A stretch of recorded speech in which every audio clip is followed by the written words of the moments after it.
Perez with 16. 1 GDL 16, Okum 11 para sa College North.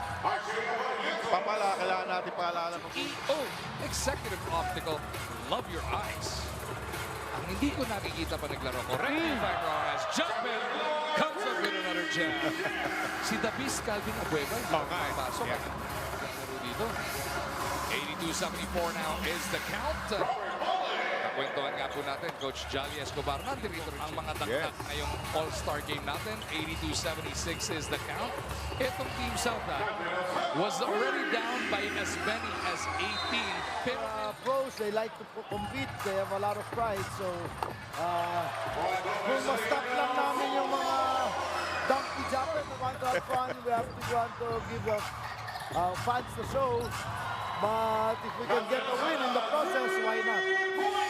And it's been fun to watch. Yes, if not for Alex, malaki na to. And he really brought us back in this game. And like I said, try to get the W. On a little bit of a serious note before we let you go, Coach. So Wednesday, mag-tropang 5G. How is Ball doing with you guys right now? Very pleased with what I've seen so far.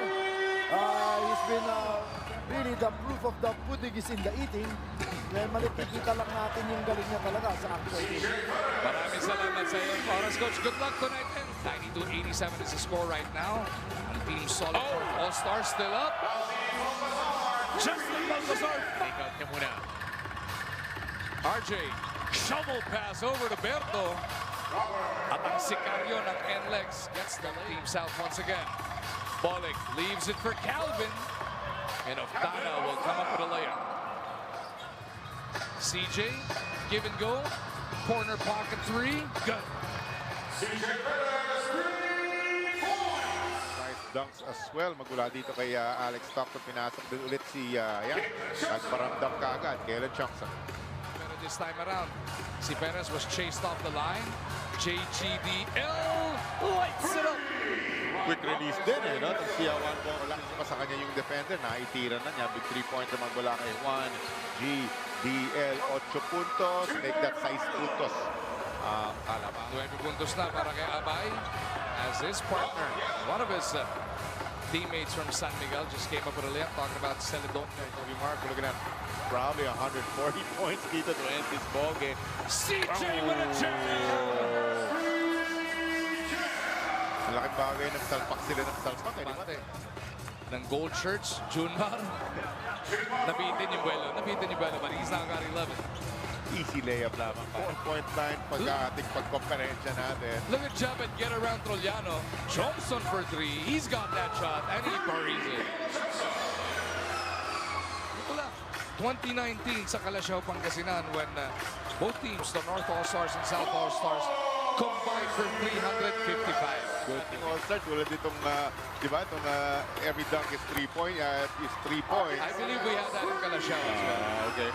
Kanina, you're about to talk to Terence Romeo, tapos ang dami na tagdadalawa. Kalen for the 3-point jam! Sinulungan pa yata ni Juan Gomez din yan. 4-point game na lang. Corner pocket 3. RJ buries it. Kanina, 18 natambangan niya. Piso na lang. Perez. I told you, Stockton will keep playing hard. At siya matatawagin siya ng foul. Hindi titigil si Alec eh. He will keep going. This guy has one speed, Jolly. Walang petics dito kay Stockton. Energy personified talaga itong si Alex Stockton. Sino palpal? CJ Perez lang naman. Tapos tinalisot. Tingnan mo. Nainis eh. Pagka sa balbal. Ganun na. Oops. Enjoy yung live sa One Sports YouTube channel ang ating PBA All-Star mula sa Canton City, Ilocos Sur. Japet misses the alley-oop, but he cleans it up himself. Maganda, tinitingnan natin yung mga video. Kung ano-ano ginagawa nito sa ere, talagang kita. Siya yung involved sa huling sequence. Alam mong pagka ganun na nangyari, as Abarientos hits the form. Naman yun. Siyempre, yun yung huling eksena mula sa kauna-unahang PBA All-Star Game way back in 1989 with all of the tension built through Nunu on the move. Binigay dito kay Trollano. 3-ball is good. Side, Stockton didiin, up, under, naipit pa rin ni Locum. Chongson will light it up. Yung mention mo ng mga first-timers na mag-all.